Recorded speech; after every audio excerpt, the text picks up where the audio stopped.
네, 그럼 먼저 각자 관객 여러분들께 인사와 소개 부탁드립니다. 연출 좀 부탁드립니다. 네, 안녕하세요. 베니싱 연출 성종환입니다. 네, 안녕하세요. 세이세이 하나 둘 셋. 예, 베니싱에서 K 역할을 맡은 주민입니다. 네, 의신 역할의 애독입니다.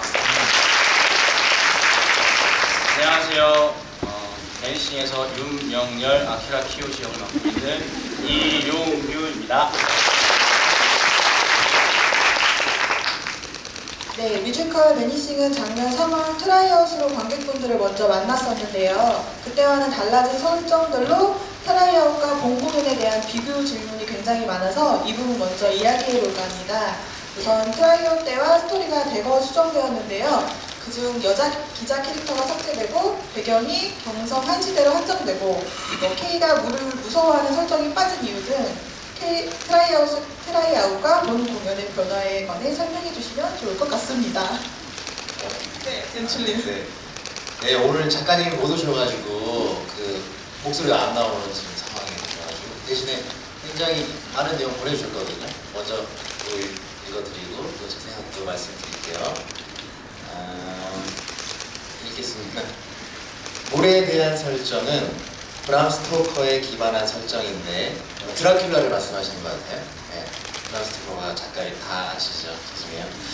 그대로 두기에 여러 논리적인 오류나 걸리는 부분들이 있어 그걸 다 설명하자니 그 전개에 방해가 되고 설명을 안 하자니 의문으로 남는 부분이 있어 정리하게 되었습니다. 예를 들면 관에 흙을 깔고 물을 건넜다 라는 식으로 설명할 수는 있지만 소설이 아닌 무대에서 설명할 만한 지점을 찾기 어려웠습니다. 이 극에서는 여러 설정을 적용해 보다가 뱀파이어의 몇몇 특성들을 배제하기로 했습니다. 십자가, 은, 마늘에 대한 공포, 거울에 비치지 않는 특징들을 삭제하고 물리적인 특징만을 남겨보았습니다. 햇빛에 노출되면 피부가 타들어가는 것, 흡혈을 하는 것, 뱀파이어가 되기 위해 흡혈을 당한 후 뱀파이어의 피를 마셔야 되는 것, 그리고 신체적인 운동 능력이 월등한 것, 그 외에 어둠 속에서 빠르게 상처가 재생되는 것, 네, 이런 약간 이과적인 물리적인 특성들만 남겨보았습니다. 그 다음에 경성에 관한 부분도 말씀해 주셨는데요. 의신이 가진 의학에 대한 한없는 믿음은 당시 처음 눈물이 들어와 모든 것에 새로운 가능성이 열린 현대 초입 특유의 기세가 있어 가능한 것 같아요. 조선시대부터 혼자 살아온 뱀파이어라는 설정이나 뱀파이어에 대한 기존의 미장센을 걷어버리는 것도 그 시대라 가능할 수 있고요. 당시 연구하던 우생학도 피와 기질에 대한 연구와 관계가 많은데 콜레라가 고용에게 잘 발병되는 병이기도 하다고 적어주셨네요. 다음에 혹시 기회가 된다면 이런 면도 잘 녹여보고 싶네요 라고 적어주셨습니다. 저는 처음 대본을 받았을 때 솔직히 이게 무슨 내용이지? 라는 생각했어요. 잘 모르겠더라고요. 제가 이야기에 조금 너무 많은 이야기, 제가 뱀파이어물에 대한 좀 많이 보지 않았어서 그런지 몰라도 되게 질문들이 많이 생기는 대본이었어요. 그래서 작가님과 근데 트라이아웃을 제가 못 봐가지고 그때 또 어떤 점들이 좋았고 그걸 비교해서 어떻게 바꿨다라고 접근하기엔 좀 그렇고 제가 처음 받았던 대본을 기준으로 과연 뱀파이어, 경성시대 뱀파이어 이야기 너무 흥미롭고 쭉쭉 읽었는데 질문들이 굉장히 많아지는 대본이어서 그런 질문들을 하나하나 작가님과 이제 주고받는 과정에 좀 이해가 어려운 부분들은 삭제되거나 압축되거나 했던 과정이 있었던 것 같아요. 그런 면에서 어떤 여자 캐릭터의 존재의 어떤 이유도 좀 묻게 되고 그런 과정 속에서 그렇게 됐던 것 같고 시간이 굉장히 시간을 꿰뚫고 이제 해방 이후에도 현대까지 나온 그 과정이 저한테는 조금 맥이 잘 짚히지가 않더라고요. 그런 부분들에서도 대화가 있었고 또 뱀파이어의 특성 같은 경우도 사실 그 뱀파이어물이 참고할 만한 작품이 굉장히 많더라고요. 근데 그 작품마다의 규칙이 또 다 다르더라고요. 그래서 어떤 작품에서 막 날아오르기도 하고 그 배우들 이 이야기도 참 연습 과정에 많이 얘기했던 것 같아요. 과연 우리가 어떤 능력이 있는 주광이 같은 경우는 막 사라지고 싶다고 그러더라고요. 이렇게 그런 질문도 비슷하게 있어서 본인은 이렇게 사라질 근데 그걸 내가 무대에서 연출할 수가 없다 주광. 그런 이야기도 나왔는데 최대한 의신의 입장에서 뭔가 다뤄질 수 있는 어떤 유전적인 변형 특징으로 접근해서 그래서 똑같은 존재지만 약간 우리 작품 안에서 V자라는 규칙이 있죠. 그 규칙 안에서 조금 달라질 수 있는 부분들만 한정해서 뱀파이어를 표현했던 거예요. 그런 면에서 그 물을 무서워하는 설정도 빠지게 될 부분이 있습니다. 그리고 트라이아웃 때는 외로움이라는 감정을 서로 이해하는 것에 대해 중점을 두었다면 본 공연은 서로의 상황을 이해하는 것에 중점을 두고 있는 것 같다고 말씀을 하시더라고요. 그게 변화를 주게 된 가장 큰 이유는 무엇이었을까요? 저 다음에 배우도 수선이 있는 네, 거잖아요. 그럼요. 영화 하고 있는 것 같아요. 지루하진 않으신가요? 네. 먼저 작가님 답변을 읽겠습니다. 이 쓰인 대로 읽겠습니다. 가장 큰 이유는 네오이다. 사실 데니 씨는 원래 뱀파이어의 장르라는 제목에 10명이 등장하는 미지와 K의 로맨스도 있고 현대병원의 의료 비리도 다룬 그때도 명예는 있었다 하고 밝고 코믹한 현대물이었는데 그때도 나쁜 아이였나? 이 이야기가 4명으로 압축된 트라이아웃을 거쳐서 제작사와 연출가의 의견으로 인물이 3명으로 축소되고 시간도 한정된 현재의 베니싱이 되었다. 현대의 관조적인 시선을 담당하던 미지가 사라지고 이런저런 설정이 달라지면서 근원적인 외로움을 다룰 표현이 좀 어려워졌다. 그러면서 3명의 상황이나 이야기에 맞춰 타인에 대한 이해 쪽으로 집중했고 창작 과정에서 이쪽에 대한 공감대가 커지면서 이 주제에 더 집중하게 되었다라고 적어주셨어요. 사실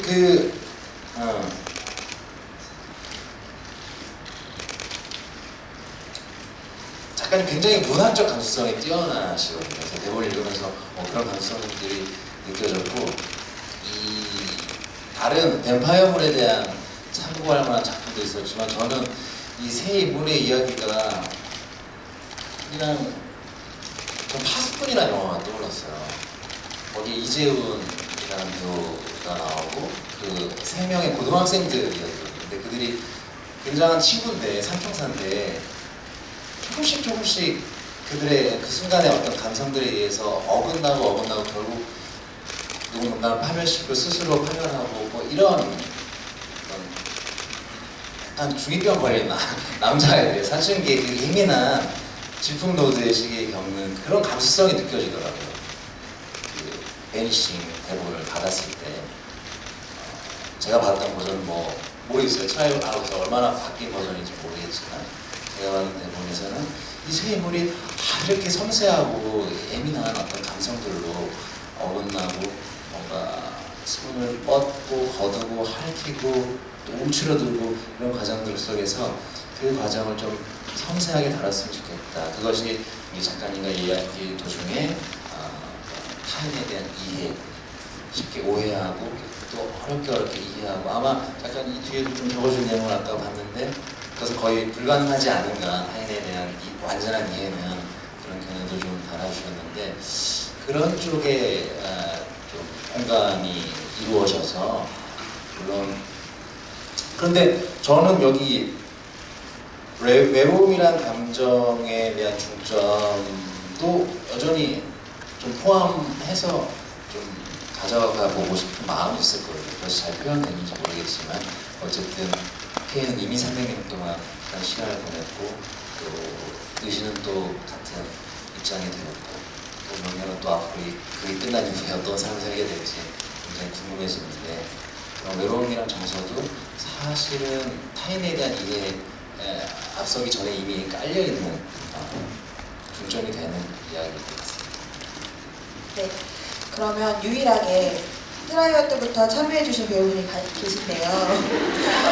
그게 수정되면서 K의 캐릭터도 많이 바뀌었을 것 같아요. 본 공연 K를 만들면서 어떤 부분을 가장 신경 쓰셨는지 궁금합니다. 김민재 배우님. 네,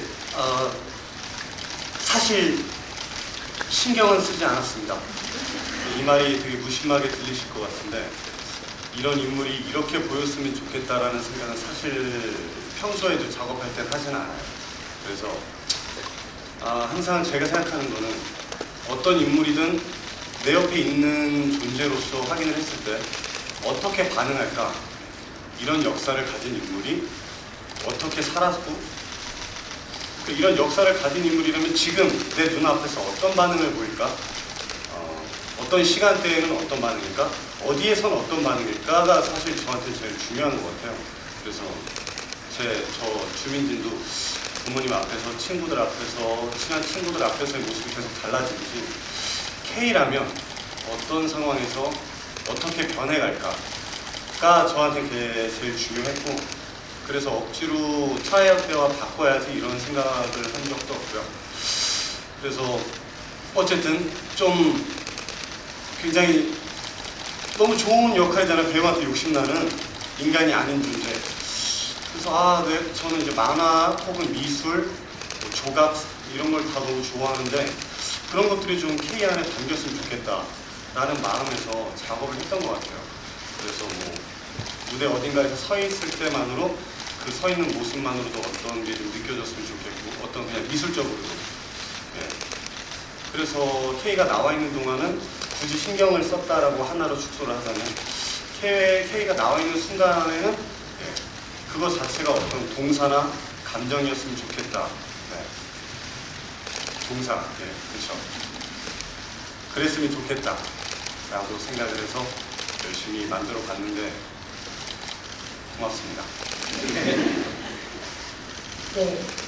캐릭터에 관련된 질문 중에 여러분이 주민진 배우님의 K의 행동들을 보면 고양이 같다라는 의견을 주신 분들이 많아요. 그래서 정말 고양이의 행동을 참고하셨는지 아니면 뭐 다른 참고하신 동물이나 인물들이 있는지 궁금하고요. 그거는 뭐 애녹 배우님이나 용규 배우님도 다른 거 참고하신 거 있는지 같이 궁금합니다.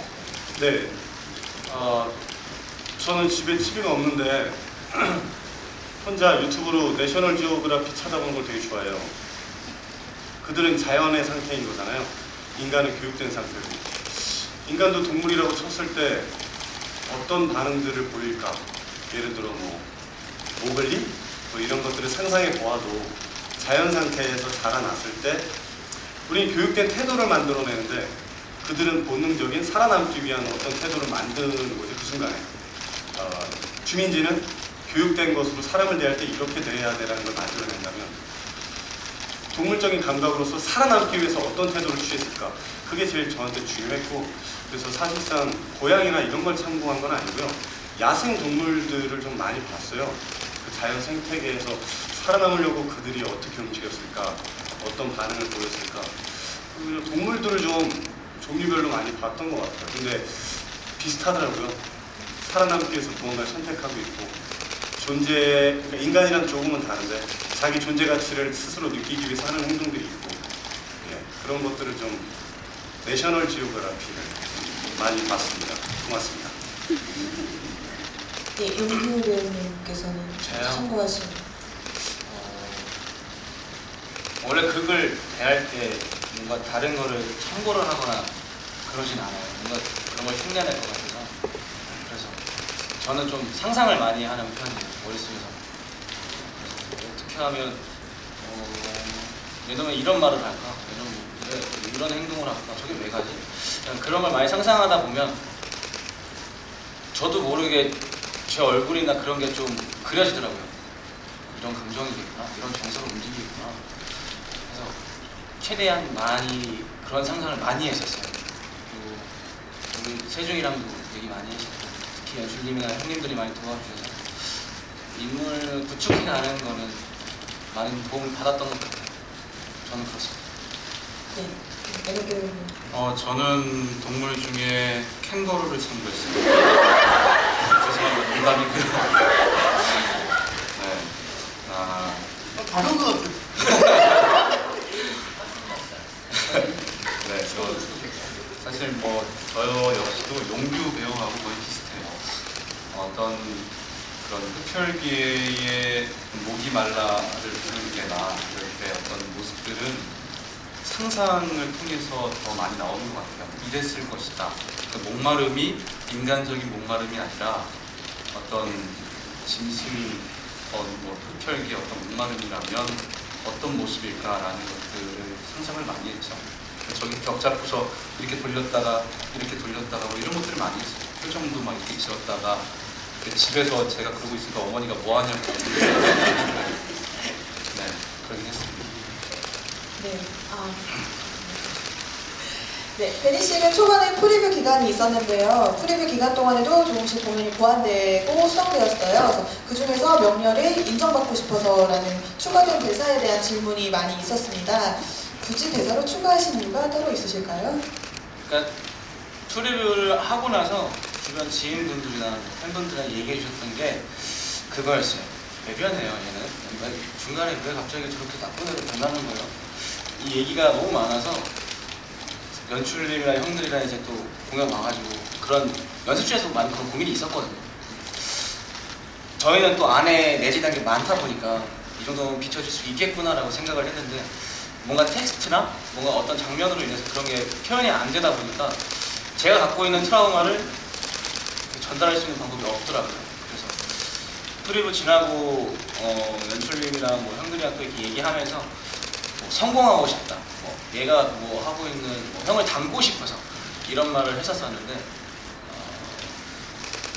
명렬이 갖고 있는 트라우마에 대한 걸 더 부각시키기 위해서는 성공하는 것보다는 의학계에서 이제 의신이 형한테 인정받고 싶고 그리고 사랑하는 가족들 전 사랑하지만 가족들은 절 사랑을 안 해요.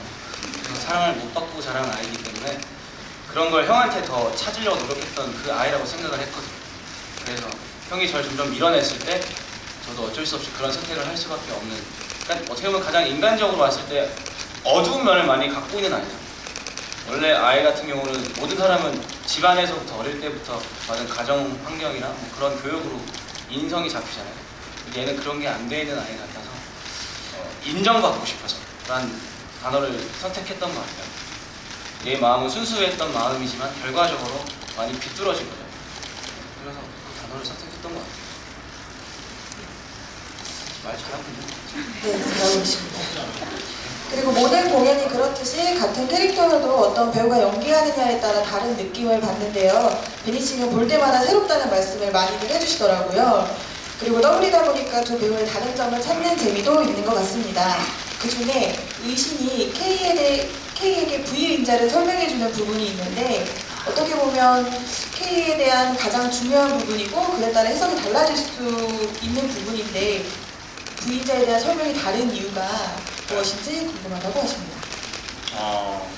먼저는 연출님께서 허락해 주시지 않으면 그렇게 하지 못하겠죠. 열어주셔서 저희가 이렇게 하게 된 거고요. 제가 생각했을 때에 이제 저 자신이 세운 논리라는 게 있는데 부족한 지식으로 저희가 세운 논리 안에서 이제 진행을 했던 거거든요. 형님하고도 그런 얘기를 살짝 맞췄는데 그 부분이 약간 의견이 좀 안 맞았던 부분들이 있었고요. 부인자를 결국엔 이제 백혈구에 대한 부분인데 이 백혈구가 없고 있고에 대한 부분이 굉장히 크셨을 거예요. 보셨던 분들은 제가 생각했을 때 저희 짧은 지식으로는 백혈구라는 존재가 있으면 일단 부인자가 들어오면 그걸 공격하는 존재로 봤을 거고 지금처럼 그 형님께서 설명하시는 것처럼 만약에 그 부인자가 백혈구까지 함께 이렇게 안 끌어안는 모양이 된다고 한다면 더 큰 논리적인 비약들이 생길 거라고 생각이 들었어요. 첫 번째는. 그리고 두 번째로는 이 백혈구가 지금 이 K의 상처 치유 능력을 보면 엄청나게 뛰어난데 그 치유 능력을 따라가려면 백혈구라는 숫자가 굉장히 기하급수적으로 늘어나야 된다라는 설정이 그것도 역시나 더 큰 논리를 불러와야 되는 거라고 생각이 들었고 또 세 번째는 이 백혈구의 특징이 상처가 나고 그 상처를 치유하다 보면 딱지를 않는 게 결국 백혈구의 시체라고 알고 있거든요.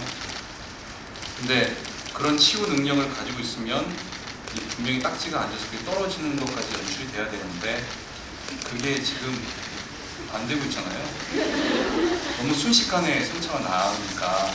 그래서 이제 그 연출가하고 얘기했던 거는 그 능력 자체가 전부 다 불이인자 안에 들어가 있으면 어떻겠느냐.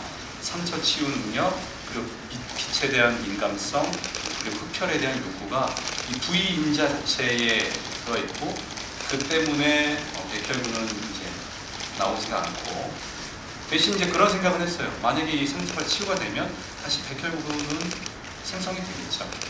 그 안에서 논리를 세웠던 거였죠. 네, 형님도 다른 학회 연구 같으시죠? 이런 토론을 이제 연습해서 하시는 거예요, 두 분이, 두 의신이가. 근데 또 도현이 형 말 들으면 그 말도 많은 거 같고, 또 다 각자의 이제 이론이 있는데, 저한테 중요했던 거는 의신이를 연기하는 두 배우가 확신 있게 자기 이론을 연기하길, 그게 제일 중요했던 부분이어서, 사실 이 말도 맞고 저 말도 맞을 수 있을 것 같아서 본인이 확신 있게 이야기할 수 있는 그 이론을 말할 수 있게끔 조금 다르게 번역이 나왔던 것 같습니다. 네. 그리고 K의 초자연적 능력에 대해 문의 주신 분들이 굉장히 많았는데요. K는 초자연적 능력이 있는 캐릭터인가요? 일단은 커튼을 치고 의신에게 굉장히 힘으로 제압을 하잖아요. 그거 외에 다른 능력이 있는지, 그리고 있다면 왜 의신은 그 초자연적 능력을 발휘하지 못하는지 궁금합니다. 제가 대답을 하네. 다 해주시면 네. 저 이 부분에 대해서 연습실에서 정말 토론을 많이 했어요. K의 능력은 어디까지인가에 대해서 얘기를 많이 하다가 우리 모두가 좀 하나로 모아진 거는 우리가 정말 현실 세계에 있어도 이상하지 않을 정도까지 만들어보자 했어요. 그래서 트라이아웃 때 얘기를 잠깐 해보자면, 그때는 제가 막 이렇게 벽을 걸어 다니는 적도 있었고. 정말 벽을 걸었다고? 예. 근데 그거는 약간 이제 좀 의신 책상이 있어서, 네. 그래서 이렇게 책상을 대고 떴어요? 옆으로 이렇게 걸어 다녔었는데, 그러니까 이런 것도 있었고, 막 이렇게 물건을 날리는 것도 있고, 뭐 체면도 하고 막 이랬었는데, 재밌었는데, 이제 여기서 얘기를 하다가 우리 좀 더 현실에 존재할 법한 걸 만들어보자 하다 보니, 그러면 커튼이 젖혀진다 이런 것들을 어떻게 설명할 수 있을까요? 의신은 그걸 우연으로 착각할 수도 있어 라고 얘기를 한 거죠. 그때 얘기하다가 그러면 그럴 법하겠다. 근데 하필 그 순간에 K가 손이 움직였던 거고 불이 꺼졌던 거고, 이런 얘기들을 K가 밖에서 배선을 다 잘라놓고 들어와서 얘가 배선으로 꺼졌을 거예요. 근데 사실 저는 이게 관객분들이 더 많이 상상하셨으면 좋겠는데, 그래서 이런 얘기하는 거를 조금은 두려워요. 저도 한 명의 관객으로서 저는 제가 공연 볼 때 엄청 상상하는 거 좋아하거든요. 그래서 더 상상할 거리를 저는 연기나 텍스트나 이런 걸 좀 더 드리고 싶은데, 그래서 본론으로 돌아와서 K의 능력은 어디까지인가. 우리가 그때 마지막으로 정리했던 거는 힘이 일반 사람에 비해 굉장히 세고, 손짓으로 어떤 바람을 좀 다룰 수 있을 정도의 까지였어요. 그런데 의신이 이제 없었던 이유는, 여기는 300년 된 구력이 있는 뱀파이어고, 저는 고작 몇 년밖에 안 돼. 그거를 아직 다루질 제 안에 있는 능력이라도 아직 발휘하지 못하는 정도로 설명해 보면 어떻겠느냐라고 얘기가 됐었죠. 그렇죠. 그리고 이게 상처가 났을 때 낫고 피를 마셔야 하고 하는 정말 증상이 있더라고요, 실제로. 그래서 그런 사람들이 실제로 예전에 뱀파이어로 좀 오해를 받지 않았을까, 이런 얘기를 연습에서 많이 했었는데, 그런 존재에 우리가 할 수 있는 상상과 현지에서도 있을 법한까지 가보자 해서 만들어진 게 아마 지금 K의 능력이 아니다라는 생각을 좀 해봅니다. 지금 따로 말씀해 주실까요? 네, 진짜 있을 수도 있잖아요, 뱀파이어가 지금 시대에도. 저희가 만약 의식이 죽지 않았다면, 죽은 상태가 않았다면, 그러면 이제 그때는 유일하고 최초지만 그렇게 전혀 감염이 되지 않겠어요. 이 자리에 또 와 있을지도 모르죠. 나와의 종족을 이야기로 삼았다. 근데 보통 우리가 오해를 할 때 부풀려지잖아요. 예를 들어서 우리 극중 안에서도 이가 9척이래. 9척이면 정말 큰 거거든요. 그런 식으로 부풀렸는데 근데 막상 알고 나면은 딱 그 정도. 와 그래서 참고했던 작품은 그 렛미인의 그 소녀 정도의 특성이었어요. 거기에 나오는 정도 딱 빛에 대한 민감성, 그 재생능력, 표현의 욕구, 그리고 이제 한번 그 병원을 기어 올라가는 정도 한번 나오잖아요. 그 정도로만 우리가 그 렛미가 굉장히 리얼리티가 있는 뱀파이어물이잖아요. 그 정도로 우리가 우리 작품의 K의 능력을 활용시켜보자 했던 부분이고요. 사실 어느 정도 염력 정도는 저는 굳이 뱀파이어가 아니어도 있다고 생각하거든요. 좀 나이 드신 분 유리겔라라는 분 아시죠? 그런 분들 막 숟가락도 호불호트리고 막 그런단 말이에요. 맨 처음에 저희 그런 것도 있었어요. 그 나를 마셔 그 장면 있잖아요. 그때 저를 최면수를 이렇게 걸어가지고 그런 것도 저희가 한번 해본 적도 있어요. 그런 능력이 있을 것인가 없을 것인가. 네. 그런 부분에 얘기를 진짜 많이 했던 것 같아요. 진짜 한 2, 3주 동안 연습하다가 모여서 얘기하고 연습하다가 모여서 얘기하고 이런 게 되게 많았어요. 네, K는 그럼 초능력이 있는 친구인 거죠? 초라고 하기에는 좀 뭐고 능력이 좀 있다? 여러분들도 연습하면 하실 수 있어요. 네. 그러니까 인간 저는 장풍도 쏠 수 있을 거라고 생각해요. 왜냐면 그러니까 우리가 이제 자동차도 개발 내가 부끄럽니? 아직 쏠려고. 아 그래. 준비 중에 있어요. 자동차도 그러니까 도구의 인간이 되면서부터 인간의 약간 초능력을 잃어버린 거라고 생각하거든요. 그러니까 축지법도 사실은 실제 있었던 능력이고 장풍도 실제 능력 있었던 능력인데 이제 필요가 없잖아요. 총도 생기고 자동차도 생기고 하니까. 그러니까 우리 인간의 한계를 제한짓지 맙시다. 네, 좋은 말씀. 그러면 명렬이 얘기를 잠깐 다시 해보겠습니다. 명렬이는 아버지에게 인정받고 싶어하는 인물인데요. 정작 연구 발표 후에는 아버지와의 통화를 끝내고 매우 격분을 하잖아요. 그 심경의 변화와 아버지와의 전화는 어떤 내용이었는지. 아까도 말씀드렸지만 이 명렬이 같은 경우는 가족의 사랑을 못 받은 아이라고 말씀을 드렸잖아요. 제가 하고 있는 명렬은. 근데 아버지 직업 자체가 이제 의료래. 의학에 동대문 쪽에 아버지가 심평한 소. 의학 종사자인데 거기 좀 디테일하게 해서 생각한 거는 제약회사 사장님이라고 생각을 했어요. 그 아이디어를 준 거는 이제 도현이 형인데 어쨌든 이 부인자를 빼내서 인류한테 이득이 되는 건 영생할 수 있다는 거잖아요. 그리고 다쳐도 다시 회복할 수 있고. 그런 걸 알았을 때 제가 그 논문을 발표했다면 아버지 입장에서는 더 프레스를 가했겠죠. 능력이 없던 저가 아니라 뭔가 더 있구나. 그래서 더 프레스가 있고. 그래서 전화를 하면 뭔가 저는 그런 기대감이 있었을 것 같아요. 이런 걸 내가 발표를 하면 아버지한테 인정을 받을 수 있겠지? 근데 그 안에 아버지의 마음엔 제가 없는 거죠. 그 약에 대한 얘기만 하고. 그래서 더욱더 자기를 찾으려고 얘기를 했을 것 같아요. 그래서 추가했던 말들 중에도 뒤에 뭐 조수한테 얘기할 때 너도 나 무시하는 거냐고 뭐 얘기도 하고, 그리고 이제 의신한테 돌아가서 얘기할 때도 내가 지금 얘기하고 있잖아. 참 자기에 대한 거를 세우고 싶었어요. 제 안에서. 나도 있어. 나도 살아가고 있는 사람이야. 왜 나는 뭐 없는 거야? 왜 날 배제해? 그런 걸 좀 보여주고 싶었고, 신경 변화는 어쨌든 그런 프레스를 감당하지 못하는 거예요.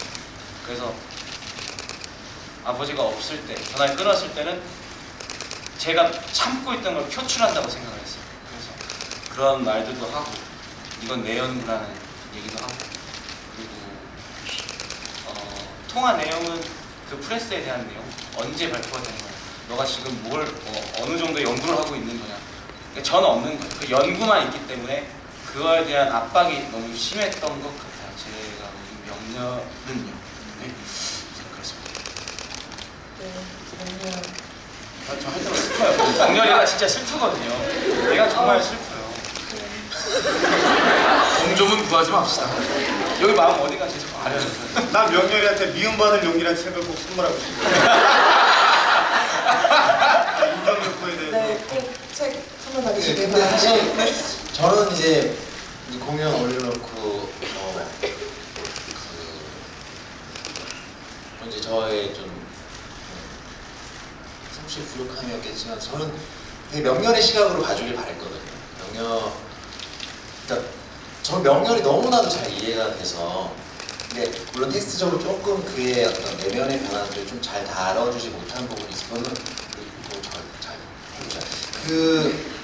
잘 다뤄주지 못한 좀 미안함이 있는데 사실은 이 작품 이제 K와 의신의 어떤 둘의 관계가 이해되는 이야기지만 명렬의 시각으로 명렬의 입을 통해서 전해지는 그런 구성을 조금 기대를 했었는데 그런 면에서 저는 제가 갖고 있는 많은 성품들을 명렬에 많이 넣었거든요. 그래서 그 변화가 저는 좀 이렇게 급격하다고 생각을 못했어요, 연습 과정에서.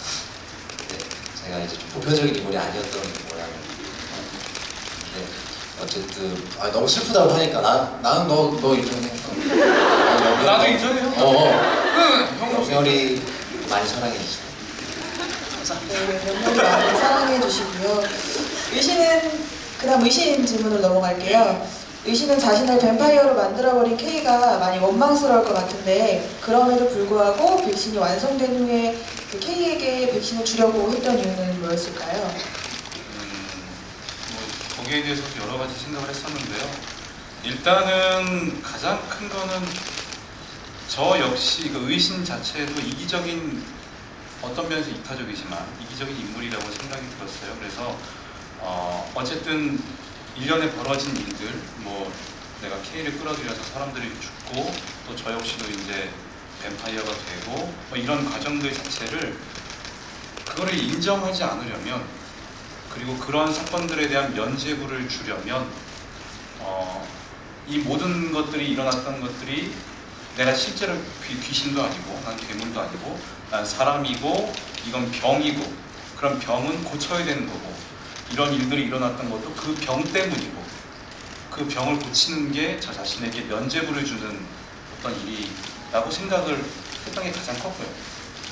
그리고 한편으로는 이게 맞는 표현일지 모르겠지만 스톡홀름 증후군이 살짝 들어가 있을 수도 있다고 생각이 들었어요. K와의 어쩔 수 없는 동거를 통해서 그를 증오하지만 어쩔 수 없는 동거를 통해서 애착을 갖게 된 그리고 어느 순간인가는 그랬을 것 같아요. 이 의신이라는 인물이 어떻게 보면 자기중심적으로 이기적인 이 K도 연구의 대상으로 봤던 거잖아요. 사람을 연구의 대상으로 봐서 자기의 꿈을 실현시키는 게 그게 어떤 정의, 어떤 그게 인류를 위한 길이라고 생각했던 의신이가 한 뱀파이어를 만나서 오히려 증오했지만 그와의 어떤 동거를 통해서 더 인간 같은 것들을 받은 거죠. 거기서 변화되면서 얘 어떤 제가 갖게 된 애착, 사랑 그것 때문이라도 고쳐주고 싶다라는 마음도 아마 들어있을 거라는 생각이 들어요. 그 두 개가 공존하지 않았을까라는 생각을 합니다. 네. 그럼 K는 뱀파이어가 된 후 원래 자리로 의신이 계속 돌아가려고 연구를 하잖아요. 보면서 무슨 생각이 들었을까요? 동족으로 만든 걸 후회했을까요? 아니면 그렇게라도 함께 있어서 행복하다는 생각을 했을까요? 시점이 어디죠? 시점이 그러니까 의신을 뱀파이어로 만들고 난 후 바로 그 뒤에 만들고 난 후 계속 둘이 그 대립을 많이 하잖아요. 나는 연구를 계속 할 거야. 네네. 그럼 아마 시간이 좀 많이 조금 흐른 흘렀을 후일 때 같은데 그래서 저는 어쨌든 이걸 어떤 인물로서 바라봤으니까 주민진도 그렇더라고요. 뭐 하루에도 생각이 뭐 몇천 번씩 바뀌고 아마 제가 저를 합리화시키느라 나의 존재를 인식하기 위해서 나의 거울 같은 혹은 다른 나를 인지해줄 수 있는 이런 눈이 너무 필요했기 때문에 만드는 것에 대해서는 그 순간에 너무 그게 합리화가 된 상태에서 물었죠. 근데 그 시간이 후고 이제 의신의 태도 변화를 보아가면서 내가 이런 실수를 또 저질렀구나 라는 시간을 함께 보낸과 동시에 너무 미안한 마음과 그러면서도 이제 사람이랑 계속 비슷하게 보면 나를 합리화시키는 거죠. 그치, 그래도 같이 있으니까 좋지. 같이 있으니까 좋지. 근데 의신은 이제 다른 목표를 향해 나아가고, 그때조차도 나 연구를 더 하고 싶어. 그 순간에도 머릿속에서 두 가지 생각이 계속 부딪혔을 것 같아요. 좋다, 나쁘다가 아니라, 그래, 어쨌든 저 친구도 하고 싶은 게 있어, 보내줘야 돼. 근데 난 너무 외로워. 이 두 가지가 끊임없이 부딪혔을 것 같아요. 네. 인간도 그렇듯이. 그렇기 때문에 좋다, 나쁘다, 혹은 이렇다 저렇다의 어떤 한 가지 노선이 아닌 끝없는 혼란? 네. 인간, 제가 너무 함부로 평가하면 안 되는데, 인간은 누구나 그렇듯 끝없는 혼란 속에 K도 있지 않았을까. 300년을 지났지만 그럼에도 인간은 똑같은 실수를 반복해요. 그렇습니다. 네. 그럼 뱀파이어가 된 의신은 사람을 해치지 않는다고 이야기를 하는데요. 마지막에 가서 명렬을 물려는 K를 말렸음에도 본인이 명렬을 물잖아요. 네. 어릴 때부터 명렬은 의신이 가장 아끼는 동생이었는데 그렇게 그 사람을 무는 거에 대한 거부감을 강하게 가졌던 의신이 명렬을 문 이유가 있을까요? 그냥 가장 단순하게는 그 순간을 보시면 더 좋을 것 같기도 한데, 일단 의신의 뱀파이어의 본성이 다시 그 순간 나왔다고 볼 수 있죠. 그리고 어떤 내가 또 나를 위해서 희생하는 이 K를 공격하는 명령을 보면서 뱀파이어의 본성이 바로 살아났으니까 그거 자체가 가장 단순한 목표가 될 수 있을 것 같고요. 일단 뱀파이어니까 인간을 묻는 것. 그리고 그 와중에도 아마 대의적인 명분이 분명히 이 안에도 있었을 거라고 생각하는데, 명렬이가 아유 참 죄송합니다. 명렬이를 고마워.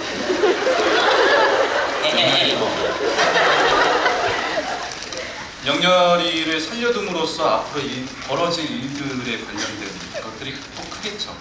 더 많은 희생들, 더 많은 사람들이 죽어나가고, 이게 큰 병인데 이것들이 퍼질 것에 대한 부분들도 염려가 있었을 것이고요.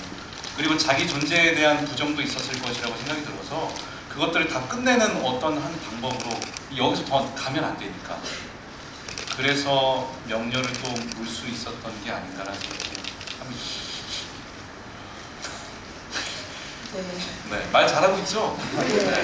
이해가 사실 저는 더 매정하게 죽여 없애기를 제시를 드렸는데, 맞아요. 근데 이제 아마 우리 시적 연기를 하시는 배우분들은 이미 이 명렬과의 애착이 제가 생각하는 그냥 바라본 것보다 훨씬 크기 때문에 훨씬 더 거기에 감정적으로 충만하게 표현이 아주 잘 해주고 계시죠. 늘 감동하는 부분이고, 그 마침 지난주 JTBC 전체 관람가라는 프로그램에서 구미호 영화 짧게 나왔어요. 창 감독이랑. 근데 거기서 송재림이 구미호인데 되게 컨셉이 있어요. 저보다 훨씬 좋은 솜씨로 만들어서 감탄하면서 봤는데,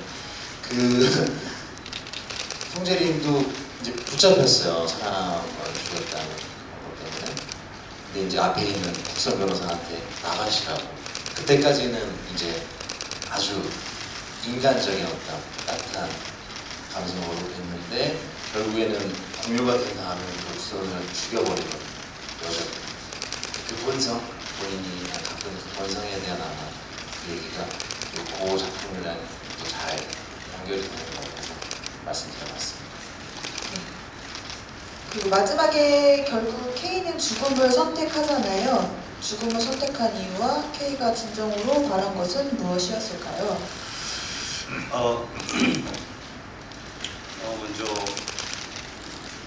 죽음을 선택했다라고 이렇게 하나로 얘기하기가 조금 저는 어려워요. 뭐냐 하면 K의 입장에서 계속 생각을 해본 건 하나의 인생이 갖고 싶었던 것 같아요.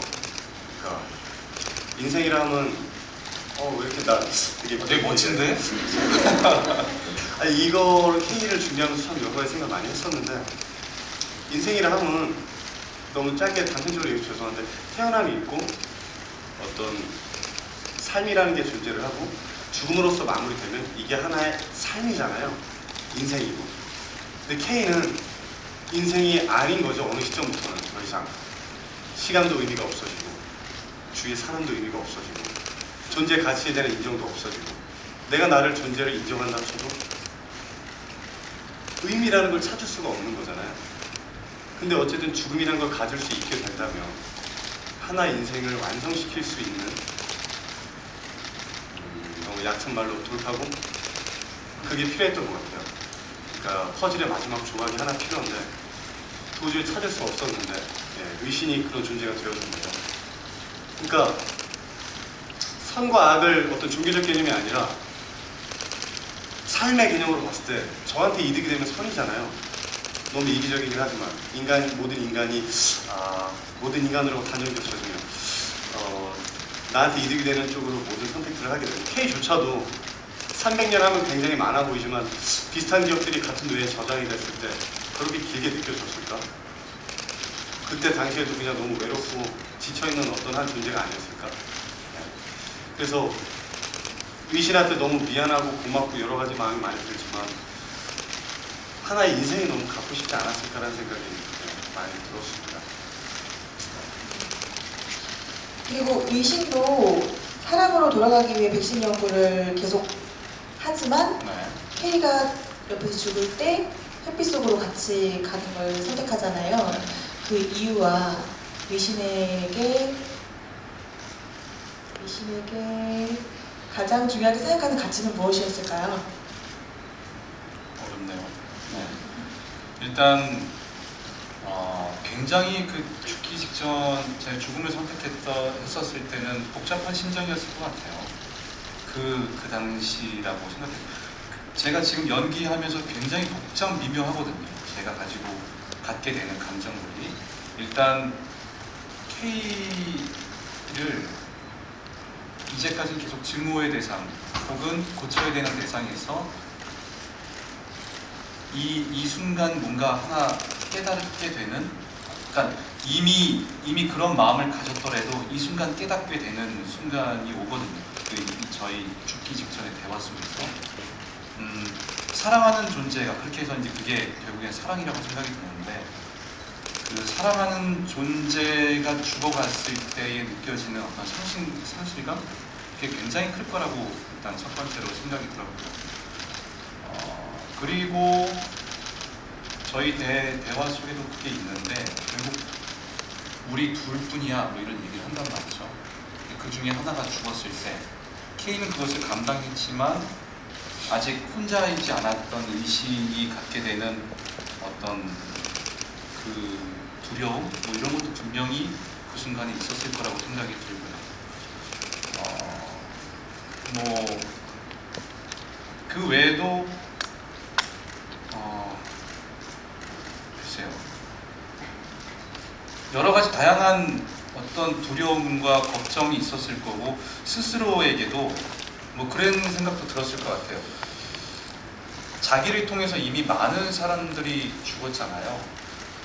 지금 저희가 이런 대화를 하고 나와 영원히 살자 이런 얘기를 하는 와중에 있어서도 그 밑바닥에는 방금 전에 또 내가 명령을 물었고 또 내가 그 안에 사람들을 죽여왔다란 어떤 죄책감도 분명히 있었을 거라고 생각이 들거든요.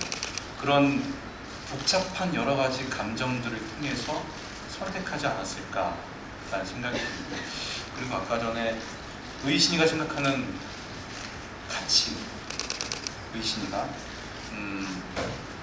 글쎄요, 뱀파이어가 된 이후에 대한 가치는 뭐 생각해보지 못했던 것 같은데 변해가는 과정이니까. 근데 의신이 처음에 생각했었던 거는 저는 그거라고 생각했어요. 물질적인 그러니까 정신적인 것이 아닌 물질적인 생명, 그것이 얘한테는 가장 크지 않았을까. 자기 부모의 죽음을 통해서 갖게 된 어떤 트라우마로 어떤 가장 최우선은 생명, 삶, 그것도 어떤 정신적인 더 나아간 것이 아닌 그런 물질적인 지금 살아있는 것, 생명. 그러니까 죽은 사람도 그렇게 해부할 수 있었던 게 이건 죽은 거니까. 죽은 사람을 통해서 산 사람을 살릴 수 있다라면 이란 어떤 그게 이 친구의 어떤 최고의 가치가 아니었을까라는 생각이 들어요.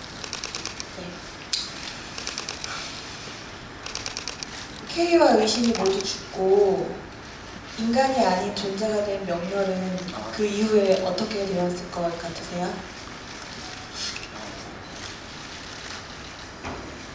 그냥 제 머릿속 상상에서는 연습실에서는 쉽게 그냥 한 단어로 피해 축제? 약간 어쨌든 저를 인정해줄 수 있는 사람들은 이제 없는 거잖아요. 내 삶에서. 그러면 더 이상 삶의 목표가 없다고 생각을 했어요. 싹 다 죽여버려? 그런 생각도 했었어요. 근데 요즘에 계속 공연하면서 느껴지는 거는 되게 외롭더라고요. 그 순간에. 나갈 때도 마찬가지고 놓여있는 형의 옷을 볼 때도 마찬가지고 더 이상 나를 인정해줄 수 없다는 건 똑같지만 자기가 어쨌든 변질돼서 그런 선택을 하게 된 거잖아요. 그런 후회도 있을 것 같고 그런 걸 다 안고 혼자 살아가지 않았을까 그렇게. 한번 느껴봐. 몇 년을 살지 모르겠지만 그게 제가 정말 좋아했던 의신 형을 어쨌든 제 욕심으로 사람들이 다시 죽게 된 거잖아요. 그런 걸 사죄할 수 있는 길이라고 생각할 수 있을 것 같아요. 그래서 인간으로 돌아가기 위한 연구를 하진 않으셨어요? 저는 안 했을 것 같아요. 아, 그럴 능력도 없고. 왜? 저는 명렬이가 그렇게 똑똑하다고 생각하지 않습니다. 아니야. 그래요? 그때 이거 뭐 제 취향으로 한번 연습실에 제안만 했었던 건데 그냥 뭐 저는 맨 마지막에 에필로그 뭐 얘기하다가 나는 명렬이 지금 2017년에 볼 수 있는 의상을 입고 한번 지나갔으면 좋겠다라는 얘기를 많이 했었거든요. 네, 그래서 에필로그에 이렇게 이 시대 공연이 다 끝나버리고 에필로그 커튼 전에 딱 한 장면. 그래서 2017년에 뭐 이런 걸 입고 지나가는 거나 뭐 그런 상상을 한번 해본 적은 있었어요. 다시 공연 내용으로 하나 돌아와서요. 공연 중에 의신과 K가 갈등을 겪게 되는 부분이 그 마츠모토의 죽음에서 비명소리가 들리잖아요. 근데 비명소리가 여자인데 시대적 상황으로 보면 당시 남성의 사회적 지위가 높았던 것으로 보이는데 마츠모토는 여자였던 걸까요? 이게 잠깐 좀 네. 질문이네요. 마츠모토의 시신을 발견한 간호부의 비명소리입니다. 네, 마츠모토는 일본인 남학생이고 경성의전에 다녔던 실제 남학생의 이름을 따온 것입니다. 1923년 동아일보에 실린 기사 경성의전의 일본인 학생 동급생에게 칼질이라는 기사를 보면 송본이라고 쓰고 이제 마츠모토라고 있는 거죠. 송본이라는 학생이 조선인은 기질이 야만적이다 라고 해서 한국인 학생들과 싸움이 벌어졌고 그러다가 송본이 칼을 빼서 동급생을 찔러서 경찰서에까지 간 사건이 있었습니다. 학생들은 조선인 학생들이겠죠. 퇴학을 주장했지만 경찰이 학생들 사이 싸울 수도 있다며 조사를 대충 끝내버려서 별다른 처벌이 없었다고 합니다. 막말도 한 번 하고 칼까지 휘두른 나쁜 놈이라 여기서 죽여버렸습니다. 귀여우시죠? 네. 실제 그 목소리는 저희 음악 조감독님 조미연 조감독님 목소리인데 아주 리얼하게 해서 저희 이번에 만든 음향 중에 가장 마음에 들어요. 네. 그래서 할 때마다 앞에서 진짜 누가 소리 지르는 것처럼 잘 디자인이 된 것 같아요. 그래서 마츠모토는 남학생이고 마츠모토에 대해서 되게 궁금해했었어요. 배우들이 마츠모토 한번 만나보고 싶다고 계속 회자들 연습실에서도 이 마츠모토의 죽음이 신에 여기 들어갔다 저기 들어갔다 굉장히 많은 과정들이 있었는데 그래서 이게 조금 더 큰 극장으로 가면 앙상블을 써서 마츠모토랑 들린 적이 있는데 교수도 쓰고 너가 마츠모토구나. 이게 대극장으로 가서 배우가 오면 네. 만나고 싶다고. 실제는 남학생입니다. 마츠모토는. 그리고 비명소리는 간호부의 비명소리. 네. 그리고 베니싱은 명렬히로 시작하고 명렬히로 끝나잖아요. 중간에 나오는 장면까지 3번 우비를 쓰고 폐가에 들어오는 장면이 있는데 이거는 의도하신 장면이신지 궁금합니다. 연출님. 저는 이제 그거를 3장면을 묶어서 생각하실 줄은 몰랐고 천둥이 치는 오프닝과 중간은 아주 동일한 상황이고요. 마지막은 이제 모든 상황이 끝난 다음에 한 상황인데 사실은 잘 또 연결이 되는 부분이 있긴 해요. 근데 그것이 어떻게 뭐 전달될지는 잘 모르겠지만 그 셋 다 뱀파이어잖아요. 첫 번째는 K 306호 뱀파이어가 등장하는 장면이 되고 두 번째에서는 의심이 뱀파이어가 된 장면이 되고 마지막은 명렬이 뱀파이어가 된 장면인데 저희가 이해를 다루면서 이해라는 주제를 다루면서 결국에는 다 이해하기 힘들잖아요. 그래서 상징적으로 스킨딥이라는 넘버에서 피부를 뚫고 들어가서 그제야 우리가 이해할 수 있지 않을까라는 불가능을 전제로 그럴 수 있지 않을까라는 그냥 하나의 가정을 든 건데 어쨌든 완전히 그 사람이 되지 않는 이상은 모르는 거죠. 그래서 저희 작품 안에서는 상징적으로 상대방이 되어서 나를 이해해보는 어떤 그게 큰 하나의 척추처럼 이어지는 내용이니까 사실 이런 내용은 이렇게 영혼이 막 바뀌어서 이렇게 되는 그런 장르의 작품에서도 동일하게 사용되고 계속 우리의 화두인 것 같아요. 우리가 저 잘 이해 못하시잖아요. 네, 제가 되어보지 않으면 같이 사는 부부끼리도 이해가 안 되니까 오해하고 싸우고 하는 거잖아요. 그런 면에서 아마 그 장면이 그렇게 진행됐던 것 같아요. 네. 그럼 지금까지 사전 질문을 마치고요. 현장 질문에 대해 답변을 해드리는 시간을 가지려고 하는데요. 연출님과 배우분들께서는 여기 준비되어 있는 포스트잇 판에서 질문을 한 개 정도, 한 개씩 뽑아주셔서 질문을 해주시면 좋을 것 같습니다. 네, 저 뽑아요. 네네네. 재밌는 질문들이 많이 있어요. 이게 랜덤으로 뽑히는 게 아니라 일부 저는 네. 뽑아서 질문 읽어주시고 같이 답해주시면 좋을 것 같아요. 영순이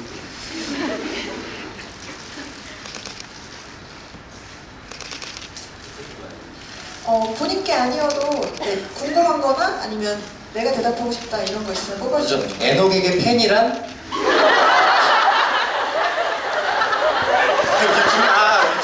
주신 거예요? 게임을 몰라가지고 게임은 아니에요. 이거 오해하신 것 같은데 이 펜이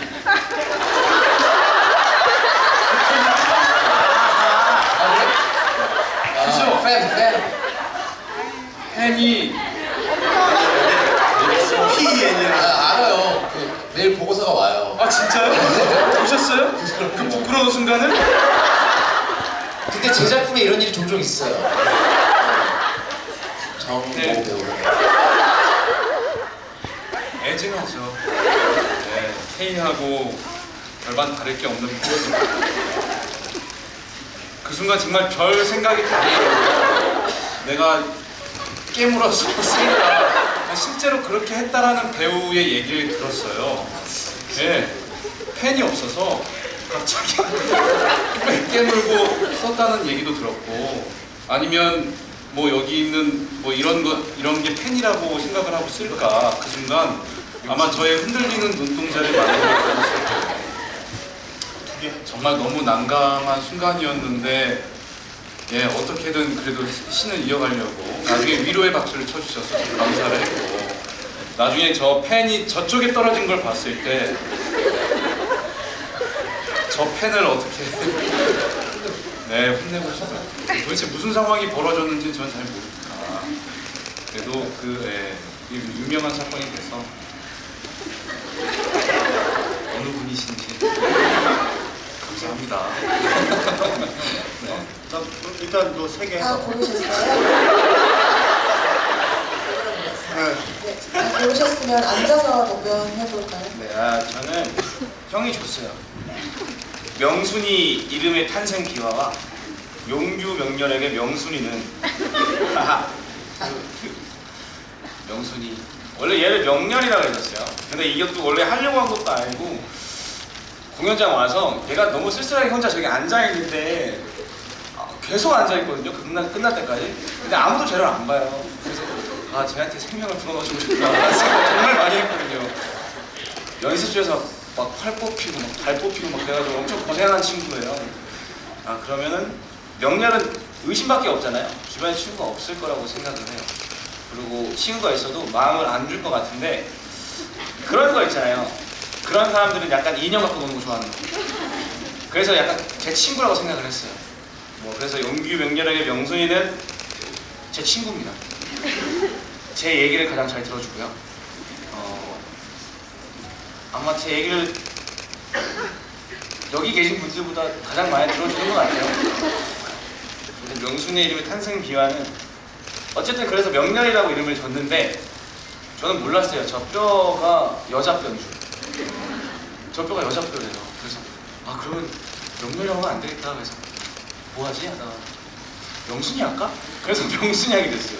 그래서 늘 저렇게 다리를 꼬고 항상 앉아있는 제 친구 명순이 많이 사랑해주세요. 그리고 응급수술 이후 명렬이가 경찰에게 메스를 넘겨준 이후 굳이 의신에게 도망치라고 하는 이유는 무엇인가요?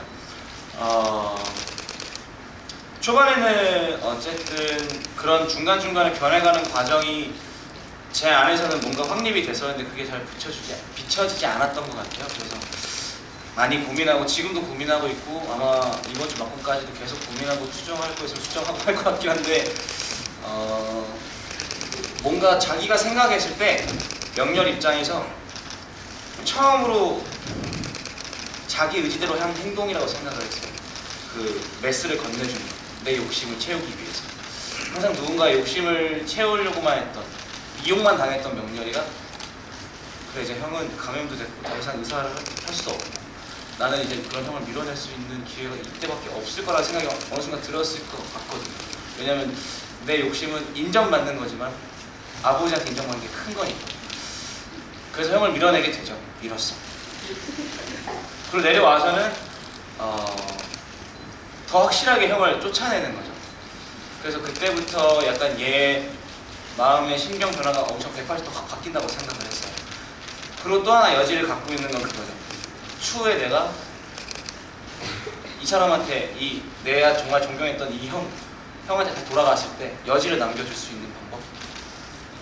모든 건 설계지만 제가 생각해놓은 설계지만 여지를 줄 수 있다는 것까지 생각할 수 있었을 것 같아요. 그러니까 잔머리가 엄청 좋은 거죠. 이야기해보니까지 해서 저는 답변 이렇게 하겠습니다. 네, 그럼 에녹은 네, 저는 그 많은 분들이 팬에 대해서 이렇게 질문을 해주셨네요. 그리고 아까 답변을 해드렸으니까 마지막 실험 후 KF 한층 들리는데 저는 가끔 널 인정해로도 들릴 때가 있고 너도 인정해로도 들릴 때가 있거든요. 실제는 어떤 건지 배우님의 생각이 궁금합니다 라고 했는데 널 인정해라는 게 원래 녹음된 파일은 맞고요.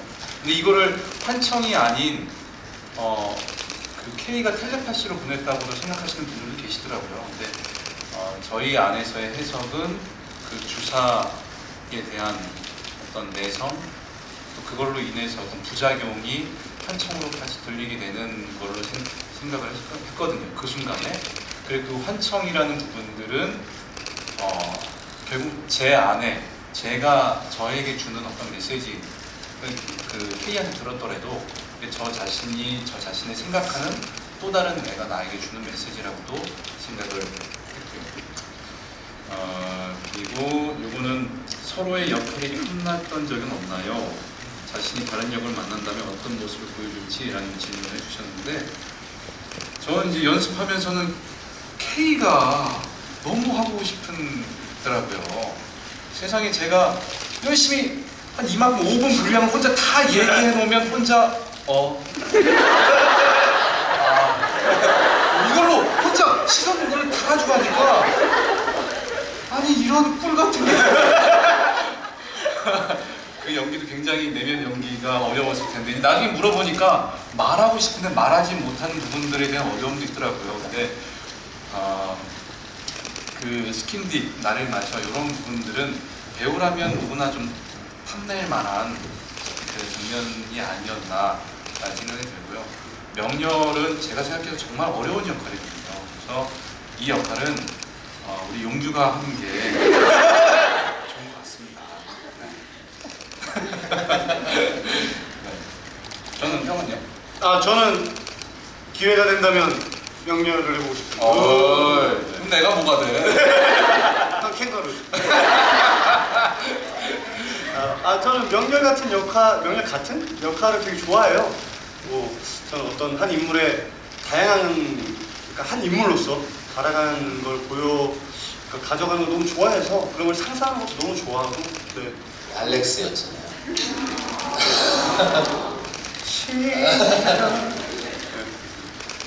저는 극속에서 사랑받지 못하잖아요. 그래서 의심하고 싶어요. 계속 사랑받을 수 있고 명렬한테도 사랑받고 태희한테도 사랑받고. 녹록지 않아. 로기 형이라서.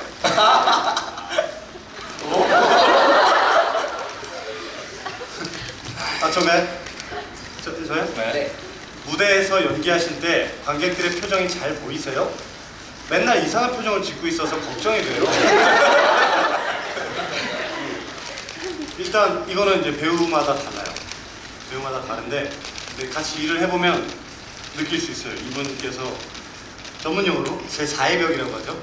이게 처지는 분들이 계시고 그걸 열어놓고 완전히 호흡하시는 분들이 계셔서 사람마다 다 다른데 생각보다 무대 위에서 그 인물로서 해야 될 게 너무 많다 보니까 잘 못 봐요. 어떤 표정인지. 이쪽이 객석이구나를 인지하는 시점은 있을지언정 이분들이 어떤 표정을 짓고 있지는 너무 어렵지 않나? 그걸 체크하기가. 무대 위에서는 할 게 너무 많은데. 네, 그렇습니다. 팬 사건 있었을 때는 예, 정확히 다 보이더라고요. 마음껏 하세요. 저는 공연 볼 때 이러고 봐요. 이거 푹 빠지면 이러고 보기 때문에. 네. 오늘 민진 배우님이 하나 뽑아주셨는데 천장에 나뭇가지랑 같이 있는 조명은 무엇을 표현하는 건가요? 라고 질문해 주셨어요. 너무 멋있죠. 저희 이제 이 무대 전체 컨셉은 조금 이질적인 것들로 조화를 이뤄보자 했어요. 네, 인간이 만든 것들로 가득 차 있지만 또 자연의 요소들이 군데군데 박혀 있는 것들이 크게 이제 우리 작품의 주제랑 통하고 있어서 이질적인 것들이 한데 어우러져서 아름다움을 만들어낼 수 있다면 이렇게 망가지지 않았겠죠. 뭔가 좀 슬픈 결과가 오지 않았겠죠. 그래서 그런 것들을 하는데 저 나뭇가지들은 사실 혈관처럼 보이기도 해요. 그래서 이 창문 뒤로 나오는 그 나뭇가지도 아주 혈관처럼 잘 보일 수 있는 이 피에 대한 양면성도 좀 표현해 보고 싶었어요.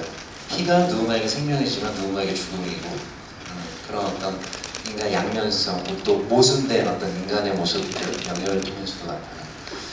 또 뭐 다른 캐릭터들도 모순된 모습들 나타나요. 그리고 곳곳에 피가 묻어 있어요. 이런 데도 붉게 돼 있고 저 빨간 꽃이 원래는 하얀색 꽃이었겠죠. 네, 저거는 이제 영화 스토커의 한 장면에서 영감을 얻어서 하얀색 꽃이 피가 탁 튀면서 빨갛게 되는 장면이 있거든요. 그런 부분을 디자이너한테 요구를 했고 곳곳에도 잘 보이지 않지만 피의 자국들이 있어요. 핏자국들이 곳곳에. 그것은 좀 전에 말씀드린 생명이면서 누군가에게 죽음이면서 그런 요소들로 되어 있습니다. 저 조명도 사실은 저 디자인은 그 병원이나 실험실에 있을 법한 조명 위에 자연의 요소로 표현되어 있는 거죠. 이질적인 것으로 조화를 이뤄보고 싶었습니다. 네, 혹시 더 뽑으신 분 계신가요? 해주실까요? 네, 그럼 저희 마지막으로 관객분들께 마지막 인사하고 마무리하는 걸로 할게요. 윤기 배우님도 이렇게 순서대로 이렇게. 네, 정말 긴 시간 동안 들어주셔서 감사하고요. 저희가 많은 것을 연습실부터 지금도 계속 꾸준히 배우마다 다 생각하고 그런 걸 무대에서 실현하고자 노력하고 있어요. 근데 그게 어떻게 비춰질지는 잘 모르겠지만 막공까지 노력해서 더 완성된 공연 보여드릴 수 있도록 노력하겠습니다. 집에 조심히 들어가세요. 감사합니다.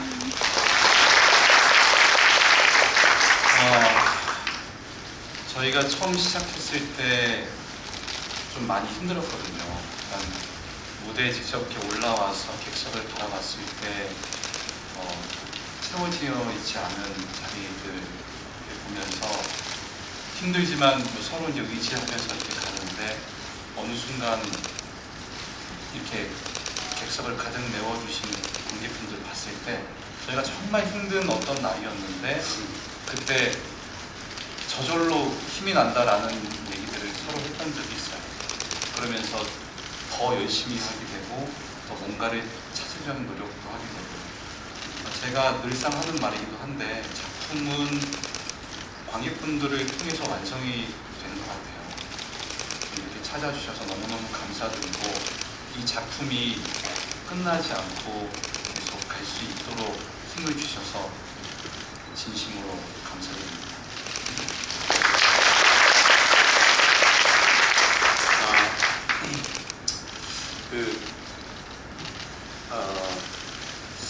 어쨌든 인생은 한 번 사는 거니까 좀 재밌게 살려고 노력을 좀 많이 하는데요. 주민진이가요. 근데 한 번이잖아요. 근데 여러분들은 여기에 와주셨고, 네. 이거는 이제 절대 바뀔 수가 없는 거예요. 2017년도에 12월 5일이죠. 5일에 이 시간에 우리가 여기 함께 있었다라는 거는 도저히 바꿀래야 바꿀 수가 없는 아주 이 순간을 다 다르게 기억하겠죠. 여기 계신 수만큼. 하지만 우리 분명히 여기 함께 있었고, 그 사실에 대해서 진심으로 너무너무 감사드립니다. 네. 인생이 왔어요. 이렇게 많은 인생이. 이게 진짜 너무 대단한 거예요. 진짜로. 너무너무 감사드리고요. 남은 공연으로서 정말 열심히 해서 보답할게요. 네. 아플 시간도 없이, 지칠 시간도 없이 여러분들, 여기 와주신 여러분들 위해서 진짜 사생활이고 뭐고 없이 그냥 진짜 열심히 하겠습니다. 감사합니다. 공연 올려놓고 굉장히 괴로웠어요. 그간에 지금까지 반성과 성찰의 시간을 좀 보내고 있는데 굉장히 열심히 했거든요. 사실은 거의 하루 3-4시간 밤마다 배우들과 문자 주고받으면서 굉장히 열심히 했는데, 사실은 이제 평가가 그렇게 좋지 않아가지고 죄송스럽기도 하고 좀 슬프더라고요. 되게 많은 사람이 노력한 결과에 솜씨가 부족했나, 이렇게 나는 실력이 이거밖에 안 되나라는 괴로움 때문에 너무 자괴감도 들고 산에 들어가고 싶고 그렇더라고요. 근데 어느 순간부터 이제 명렬의 가사 중에 있잖아요. 나는 지나쳤고 그는 마주쳤어. 그러니까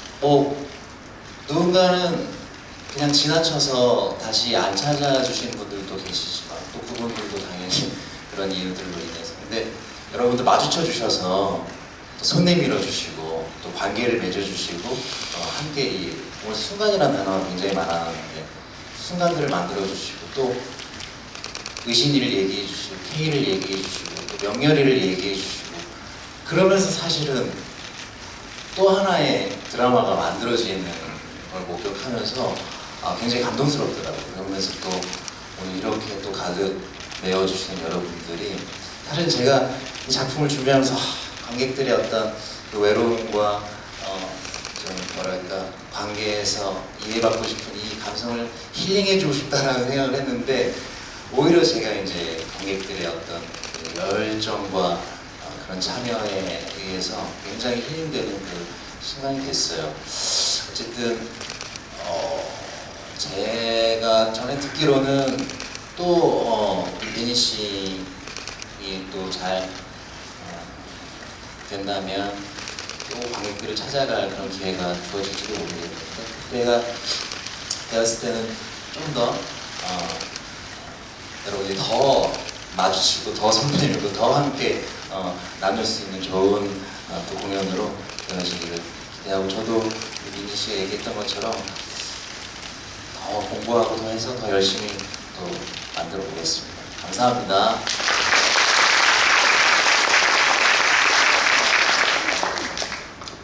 네, 작가님께서도 비니 싱을 통해서 여러분들께 전해줬으면 하는 내용이 있다고 하셔가지고 마지막으로 그것만 듣고 이게 이제 작품 내용적인 건데요. 그 전체적으로는 타인을 이해하는 것의 어려운 불가능함을 말하고 있어요. 타인에 대한 완전한 이해는 불가능한 것 같아요. 그래서 소용없다가 아니라 불가능한 일이지만 그걸 향한 지향이나 노력의 순간들이 다소 삐걱대더라도 그런 순간들 자체가 의미 있고 아름답다는 것을 전하고 싶었습니다. K가 죽지 못하고 길고 지겨운 삶을 살며 기다린 건 결국 어떤 의미 있는 순간이라고 할 수 있을 것 같아요. 의미 있는 순간은 사람마다 다르겠죠. K에게는 그것이 이해의 순간이었고 K와 의식은 분명 이해의 가능성을 지닌 순간, 충분히 아름다운 순간을 가졌다고 할 수 있을 것 같아요. 그런 면에서 극중 순간들이 비록 삐걱대더라도 아름답게 표현하고 싶었고 이 모든 순간을 지켜본 명렬의 가사, 반짝이며 부서지던 순간의 조각들에 이런 생각이 담겨있는 것 같아요. 좀 다른 이야기일 수 있지만 영원한 삶을 생각하며 사람이 만일 영원을 살더라도 결국 어떤 의미 있는 순간이 없다면 허무하지 않을까 싶었습니다. 또 반대로 사람에게 행복한 한 순간이 있으면 그런 순간은 머릿속에서 영원히 남아 반복되는데 그것이 인간의 유한성을 뛰어넘는 가장 멋진 길이 아닌가 생각했습니다. 사람이 인지하는 어떤 순간의 끝없는 확장이 영원을 넘어서는 순간이 아닐까요? 그래서 둘의 죽음은 행복한 끝이 될 수 있을 것 같아요. 라고 해주셨습니다. 네, 그럼 이것으로 저희 베니싱 관객과의 대화를 마치겠습니다. 긴 시간 함께해 주셔서 감사합니다.